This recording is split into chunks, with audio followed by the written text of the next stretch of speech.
नमस्कार, मी पंजाब डक. कारण की राज्य शेतकऱ्याला सांगू इच्छितो की काही काही भागामध्ये अतिमुसळधार पाऊस पडणार आहे, काही ठिकाणी अतिवृष्टी होणार आहे म्हणून अंदाज देण्यासाठी खास करून अंदाज देणार आहे. सर्वप्रथम आपण उत्तर महाराष्ट्राकडे वळू.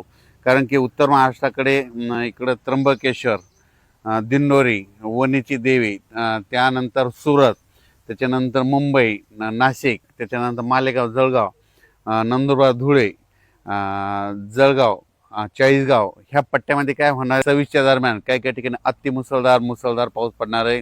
म्हणून धुळे जिल्हा, चाळीसगाव तालुका, त्याच्यानंतर जळगाव जिल्हा, त्याच्यानंतर पाचोरा, बोदवड, रावेर ह्या तालुक्यातल्या शेतकऱ्यांनी अंदाज लक्षात घ्यायचा. त्याच्यानंतर नाशिक, मालेगाव, कळवण, सटाणा, नामपूर, येवला, त्या सगळ्या पट्ट्यातल्या जर नाशिक दिलं तर सगळ्यांनी काय करायचं, ते 26च्या दरम्यान नाशिक, उत्तर महाराष्ट्राकडं काही काही ठिकाणी अतिवृष्टी होणार आहे म्हणून हा अंदाज लक्षात यायचा.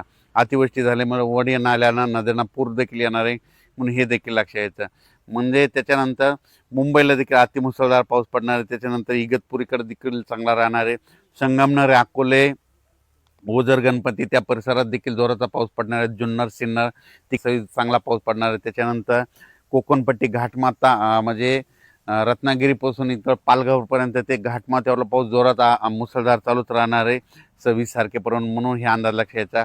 पुण्याकडे देखील खूप पाऊस पडणार आहे. पुण्याच्या पश्चिम भागाकडं खडकवासला धरण क्षेत्रामध्ये, लाभ क्षेत्रामध्ये तिकडे देखील पाऊस पडणार आहे. म्हणून एखाद्या खडकवासला धरणातलं पाणी देखील सुटू शकतं म्हणून सतर्क राहण्याची गरज आहे. नदीकाठच्या शेतकऱ्यांना आपण आपल्या मोटर काढण्याची तयारी ठेवावी. त्याच्यानंतर इकडं महाबळेश्वर 21 ते 26च्या दरम्यान खूप जोराचा पाऊस पडणार आहे. काही काही ठिकाणी अतिवृष्टी होईल, मुसळधार पडणार आहे. त्याच्यामुळे कोयना धरणामध्ये पाण्याच्या साठ्यात वाढ होणार आहे. एका दिवस हे कोयना धरण ह्या 8 दिवसामध्ये भरू शकतं म्हणून हे अंदाज देखील त्या कोयना धरणाच्या लाभ क्षेत्रात लक्षात येतात. त्याच्यानंतर उजनी धरण, म्हणजे उजनी धरणामध्ये काय झालं, उजनीला पाऊस, उजनीचं तर कॅचमेंट एरिया इकडं पुणे जिल्हा हे परिसर आहे, तर पुणे जिल्ह्याकडे खूप पाऊस पडणार आहे. त्याच्यामुळं उजनीचं जे कॅचमेंट एरिया त्या परिसरात पाऊस पडल्यामुळे उजनी त्या धरणात देखील आवक येणार आहे म्हणून उजनीवासियाच्या लाभ क्षेत्रासाठी आनंदाची बातमी. त्याच्यानंतर इंदापूर, पुणे त्या परिसरात देखील 26 चांगला पाऊस पडणार आहे म्हणून अंदाज लक्षात यायचा. अहिल्यानगर जिल्ह्यात 26 जुलैपर्यंत चांगला पाऊस पडणार आहे म्हणून अहिल्यानगरच्या सर्व शेतकऱ्यांना अंदाज लक्षात यायचा. ह्या पावसामध्ये कोणताही भाग वंचित राहणार नाही अहिल्यानगर जिल्ह्यातला म्हणून त्यांनी हे अंदाज लक्षात यायचा. पुणे जिल्ह्यात देखील कोणताही भाग वंचित राहणार नाही म्हणून हे देखील अंदाज लक्षात यायचा. त्याच्यानंतर सोलापूर जिल्ह्यामध्ये 26 तारखेपर्यंत पाऊस पडणार आहे, चांगला पडणार आहे. इकडं जसं अतिवृष्टी तितका नाही पडणार पण तुमच्या इकडे पिकाला लागेल तसा पडणार आहे म्हणून हा अंदाज लक्षात यायचा. त्याच्यानंतर बीड जिल्ह्यात देखील 26 जुलैपर्यंत चांगला जोराचा पाऊस पडणार आहे. काही ठिकाणी ओढे नाले वाहतील, काही शेतामध्ये पाणी साचल, काही ठिकाणी रिमझिम पडेल, पण 26 तारखेपर्यंत चांगला पाऊस पडणार आहे. बीड जिल्ह्यातला अंदाज लक्षात यायचा. जालना देखील चांगला पाऊस होणार आहे. संभाजीनगर जिल्ह्यातल्या शेतकऱ्याला सांगू इच्छितो की संभाजीनगरचा उत्तरेकडला भाग म्हणजे आपलं कन्नड, इकडं फुलंब्री त्या परिसरामध्ये काय होणार आहे, चाळीसगाव, जळगावकडे अतिमुसळधार पाऊस पडत असल्यामुळं त्याच्या लगतच संभाजीनगर जिल्हा लागतो. त्याच्यामुळे संभाजीनगरच्या उत्तरेकडील भागामध्ये काही ठिकाणी मुसळधार पाऊस पडणार आहे.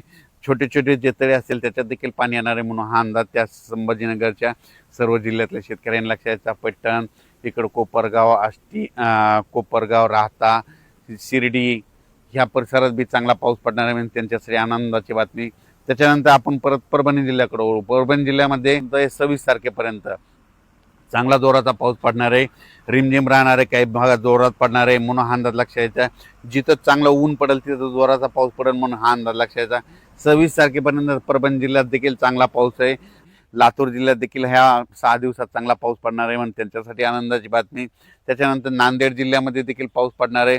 जे वंचित गावं तालुके राहिले तिकडे देखील सगळीकडे पाऊस काल झाला आणि त्याच्यातून जर काही शिल्लक राहिले असेल तर तिकडे देखील 26 जुलैपर्यंत चांगला पाऊस पडणार आहे म्हणून हा अंदाज लक्षात यायचा. त्याच्यानंतर हिंगोली जिल्हा 26 तारखेपर्यंत चांगला पाऊस पडणार आहे म्हणून हे लक्षात यायचं.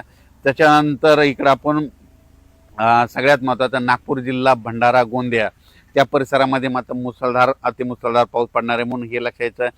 ते लो प्रेशर इकडं अमरावतीकडून जात असल्यामुळे अमरावती जिल्ह्यात देखील मुसळधार काही भागात पाऊस पडणार आहे म्हणून त्यांनी लक्ष द्यायचा. त्याच्यानंतर अकोल्याकडे देखील मुसळधार पाऊस पडणार आहे. अकोल्याच्या उत्तरेकडून म्हणजे परतवाडा, अचलपूर त्या परिसरामध्ये जोराचा पाऊस पडणार आहे म्हणून त्यांनी देखील 4 दिवसाचा अंदाज लक्ष द्यायचा. त्याच्यानंतर सगळ्यात सांगायचं झालं तर मध्ये मध्य प्रदेश, महाराष्ट्राच्या बाजूला मध्य प्रदेश ते 26च्या दरम्यान मध्य प्रदेशमध्ये इंदोर, खंडवा, बुरामपूर त्या परिसरामध्ये, त्याच्यानंतर इकडं सुरत, गुजरातकडं खूप पाऊस पडणार आहे. त्याच्यामुळं महाराष्ट्राच्या बाजूचे जितके तालुके आहेत समजा लगतचे, मग त्याच्यामध्ये भंडारा येतं, गोंदिया येतं, अमरावती येतं, अचलपूर येतं, मोर्शी येतं, त्याच्यानंतर जळगाव जामोद येतं, त्याच्यामध्ये जळगाव येतं, जळगाव येतं, धुळे येतं, नंदुरबार येतं. त्याच्यामुळे त्या राज्यात मध्य प्रदेश, गुजरातकडे खूप अतिवृष्टी होणार आहे म्हणून त्याचा असर महाराष्ट्राच्या ह्या बॉर्डरच्या शेतावर पडणार आहे म्हणून हा अंदाज त्या शेतकऱ्यांना अंदाज लक्षात द्यायचा. कारण की तिकडं मुसळधार म्हणजे आपल्या मध्य प्रदेश आणि गुजरातची जी सीमा आहे तर त्या सीमालगतचे जितके तालुके आहेत आणि जितके जिल्हे आहेत त्या जिल्ह्यामध्ये मात्र अतिमुसळधार पाऊस पडणार आहे म्हणून त्यांनी देखील अंदाज लक्ष द्यायचा. त्याच्यानंतर बुलढाणा जिल्ह्यामध्ये घाटमाथ्याच्या खाली मध्ये इकडं जळगाव, जामोद, इकडं नांदुरा त्या परिसरामध्ये देखील मुसळधार पाऊस पडणार आहे म्हणून त्याच्यासाठी आनंदाची बातमी. इकडं चिखली, बुलढाणा, खामगाव, मेकर तिकडं देखील चांगला पाऊस पडणार आहे. रिसोडकडे देखील 26 तारखेपर्यंत चांगला पाऊस पडणार आहे म्हणून हा अंदाज लक्ष द्यायचा. सांगायचं झालं तर यवतमाळ जिल्हा, गडचिरोली, चंद्रपूर तिकडं मात्र सगळीकडे पाऊस चांगला राहणार आहे म्हणून हा अंदाज लक्ष द्यायचा. त्याच्यानंतर आता म्हणजे विशेष म्हणजे आता पंढरपूरची यात्रा आहे. तर पंढरपूरची यात्रा जी येत असताना त्यांना वाटत मात्र ह्या 3 दिवसामध्ये 22, 23, 24 दरम्यान त्यांना तिकडे पाऊस भेटणारच आहे. पण खूप काय मोठं नसणार, फक्त आज आणि ह्या 2 दिवसामध्ये थोडा जास्त भेटेल. पण 25 तारखेला म्हणजे यात्रेच्या दिवशी म्हणजे पंढरपूरच्या यात्रेच्या आषाढी एकादशी दिवशी तिथं मात्र रिमझिम पाऊस पडणार आहे म्हणून हा अंदाज त्यांनी लक्ष द्यायचा. आजूबाजूच्या परिसरात देखील पंढरपूर तालुक्यात देखील पाऊस पडणार म्हणून त्यांनी देखील अंदाज लक्ष द्यायचा. आटपाडी इकडं क्रुडवाडी त्या परिसरात देखील पाऊस पडणार आहे. इंदापूर भागात देखील पाऊस असणार आहे म्हणून त्या शेतकऱ्यांनी लक्षात द्यायचं. श्रीगोंदा त्या परिसरात देखील पाऊस पडणार आहे. इकडं कोल्हापूरकडं तर पाऊस चालूच राहणार आहे.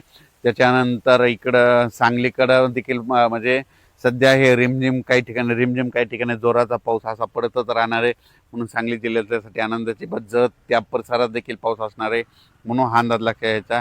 त्याच्यानंतर जालना जिल्ह्यात देखील काय होणार आहे, इकडं जालना जिल्ह्याचा इकडला उत्तरेचा भाग म्हणजे राजूर गणपतीपासून ते याच्याप्रमाणे सयगाव तालुका जळगाव जिल्ह्यातल्या त्या परिसरामध्ये सिल्लोड, जाफराबाद, भोकरदन त्या परिसरामध्ये, त्याच्यानंतर शिंदखेड राज्य इकडं धार ह्या परिसरामध्ये मात्र ते 26च्या दरम्यान म्हणून हे लक्षात यायचं. काही जे छोटे छोटे तळे येतात त्या छोट्या तळ्यामध्ये पाण्याची आवक देखील ह्या 6 दिवसामध्ये बघायला भेटेल म्हणून हे अंदाज देखील लक्षात घ्यायचा. तसे तेलंगणामध्ये देखील तेलंगणाच्या सर्व शेतकऱ्याला सांगू इच्छितो, महाराष्ट्राच्या लगत जे डोंगरी तहसील आहे त्या भागातल्या शेतकऱ्याला सांगू इच्छितो तिकडे देखील चांगला पाऊस पडणार आहे. इकडं निपाणी देखील निपाणी, तिखोटी त्या परिसरात पाऊस पडणार आहे म्हणून हा अंदाज लक्षात यायचा. बुरामपूर इकडं खंडवा त्या जिल्ह्यातल्या शेतकऱ्यांनी अंदाज लक्षात यायचा कारण की तिकडं देखील अतिवृष्टी होणार आहे म्हणून त्यांनी देखील अंदाज लक्षात यायचा. म्हणजे सांगायचं झालं तर गुजरात आणि मध्य प्रदेश तिकडं पाऊस पडत असल्यामुळं जे वंचित जिल्हा होता बघा पावसापासून, जे नंदुरबार जिल्हा होता, धुळे जिल्हा होता, जळगाव जिल्हा होता, त्याच्यामधले पारोळा तालुका, त्याच्यानंतर रावेर हे असे बरेच काही तालुके होते तिथं पाऊस अद्यापही पडला ना, पाचोरा ह्या पडला नव्हता. तिथं मात्र ह्या 26च्या दरम्यान मात्र अतिमुसळधार पाऊस पडणार आहे म्हणून हा अंदाज लक्षात यायचा. त्यानंतर वाशिम जिल्ह्यातील शेतकऱ्याचे फोन आले, 1-2 गावामध्ये आणखीन अद्याप पाऊस नाही. तर वाशिम जिल्ह्यात देखील 26च्या दरम्यान त्या गावाला देखील पाऊस पडणार नाही, त्यांच्यासाठी आनंदाची बातमी. आणि सगळ्यात महत्त्वाचं एक सांगू इच्छितो की अतिमुसळधार पाऊस पडणार आहे म्हणजे की काही ठिकाणी मुंबईमध्ये देखील काही भागात अतिमुसळधार पाऊस पडणार आहे. पुण्याकडे देखील वरच्या साईडला खडकवासला धरणाच्या कॅचमेंट पडणार आहे म्हणून त्यांनी अंदाज लक्षात यायचा. सगळ्यात महत्त्वाचं उत्तर महाराष्ट्राकडे दिंडोरी, त्र्यंबकेश्वर, त्याच्यानंतर मालेगाव, सटाणा, नाशिक, त्या जळगाव जिल्हा, चाळीसगाव ह्या परिसरातल्या सर्व शेतकऱ्याला सांगू इच्छितो की तुमच्याकडे मात्र अतिमुसळधार पाऊस पडणार आहे म्हणून तुम्ही तुमची स्वतःची काळजी घ्यायची, आपल्या पाळीव प्राण्याची काळजी घ्यायची म्हणून हे अंदाज लक्षात यायचा. अचानक वातावरण बदल झाला तर परत एक मेसेज दिला जाईल. धन्यवाद.